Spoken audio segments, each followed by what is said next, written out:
Okay, so please finish. Time over. আর সময় লাগার কথা না, আমি জাস্ট কুইকলি একটু র্যান্ডম চেক করব, তারপর আরও এটার উপর আপনাদের কাজ আছে।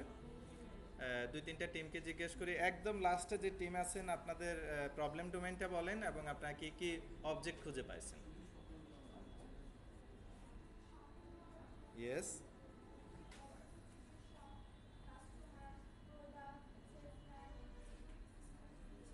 ওকে, ফাইন, চলে।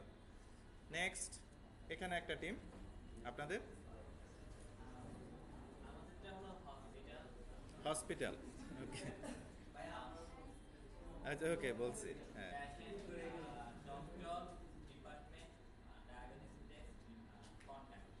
কি মিসিং? পেশেন্ট নাই আছে? প্রথম কি বলছেন? ওকে, পেশেন্ট ছিল পাঁচটা। ওকে, গুড।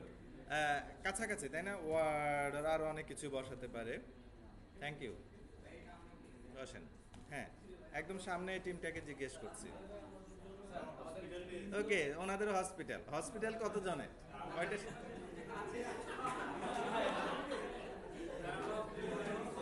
আচ্ছা, ওকে,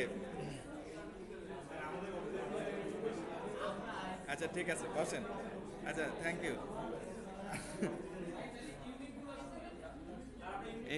হ্যাঁ, ওকে, ঠিক আছে, মানে এক একজনের সাথে আরেকজনেরও মিলবে না, রাইট? এটা তো সত্য। আচ্ছা, আমি যদি বলি 2+3, প্রত্যেক টিমরে দিলাম, প্রত্যেকের রেজাল্ট কি দিবেন? তো হসপিটাল সবাই নিছেন, মানে অধিকাংশ, বাট এক একজনের ক্ষেত্রে এক এক রকম হচ্ছে। Why? It's a design issue and thinking outcome. It's not math. Software engineering এর একটা বড় পোর্শন হলো এই থিঙ্কিং অ্যান্ড আউটকাম, যেটা একটার সাথে আরেকটা মিলবে। Same thing, same code, same design, same problem বিভিন্নভাবে সলভ করা হচ্ছে। ওকে, সো এটা মাথায় রাখতে হবে, it's not math. Okay, good. হসপিটালে থাকুক আপনাদের, কেমন, যাদের যেটা আছে। আমি এবার সামনের দিকে আগাচ্ছি। সো আমি আবার এখানে আসি। আমি আপনাদেরকে এই স্যাম্পলটা দেখালাম, তাই না? এখানে আমরা শুধুমাত্র অবজেক্টকে দেখছি। অবজেক্টগুলো আবার নাম বলছি। প্রবলেম ডোমেইন ছিল ব্যাংকিং সফটওয়্যার, অবজেক্টগুলো হলো account, account holder, monthly transaction, branch, employee এবং আরও কিছু হয়তো আসবে। এই অবজেক্টগুলো দেখছে অনেকটা 1000 ফিট উপর থেকে, তাই না? আর 1000 মিটার, 1 কিলো উপর থেকে। অর্থাৎ ডিটেইলিং কিন্তু কিছু বলি নাই, যে কোনটা কিভাবে কাজ করে অথবা কোনটা কি কি আছে, এগুলো বলছে কিছু। আমরা এবার আস্তে আস্তে আস্তে আস্তে ক্রাফটিংয়ের দিকে যাই, অর্থাৎ একটু এই এই অংশটুকু সবাই জানে, নন টেকনিক্যাল পিপলও বুঝবে, তাই না? এবার আমরা আস্তে আস্তে টেকনিক্যাল দিকে মুভ করব। এই অংশে আমি যেটা করলাম সেটার নাম দিলাম ডিটেইলিং অবজেক্টস। মানে কি, ব্যাংকিং সফটওয়্যার আর ব্যাংকিং প্রবলেম ডোমেইনে আমি যে অবজেক্টগুলো পেলাম তাদের ডিটেইলস ব্রেকডাউনে গেলাম। ওকে, যেমন অ্যাকাউন্টের ক্ষেত্রে দেখি, অ্যাকাউন্ট তো মেইন ডোমেইনে account has number, has balance. আমরা কিছু জিনিস বের করার চেষ্টা করছি, ওপেনিং ডেট, অ্যাকাউন্ট হোল্ডার যাকে আমরা বলছি কাস্টমার।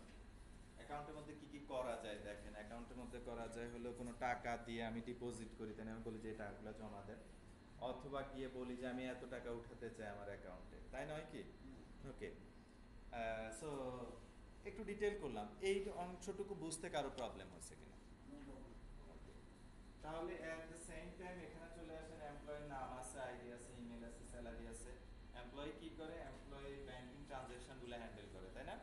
ওকে, অ্যাকাউন্ট হোল্ডার কি করে? অ্যাকাউন্ট হোল্ডার হলো কাস্টমার, যাকে আমরা বলছি যে নাম আছে, কন্ট্যাক্ট নাম্বার আছে এবং ওনার এক বা একাধিক অ্যাকাউন্ট কিন্তু থাকতে পারে।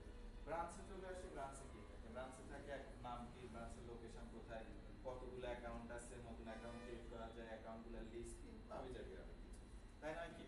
খুব ইন্টারেস্টিংলি যখন ব্রেকডাউন করছিলাম তখন একটু দুই ভাগে ভাগ করছে, ওর কি কি আছে এবং ওর মধ্যে কি কি করা যায়, তাই না? লক্ষ্য করছেন, তাই না? অথবা ও কি কি করে, এরকম করে একটু ভাগ করছে না? প্রবলেম নেই তো? আর দ্য ডিসকানেক্টেড, খুব ইন্টারেস্টিংলি এই যে আমরা যদি ব্যাংকে গিয়ে কেউ একজন দাঁড়ায় থাকে, ধরেন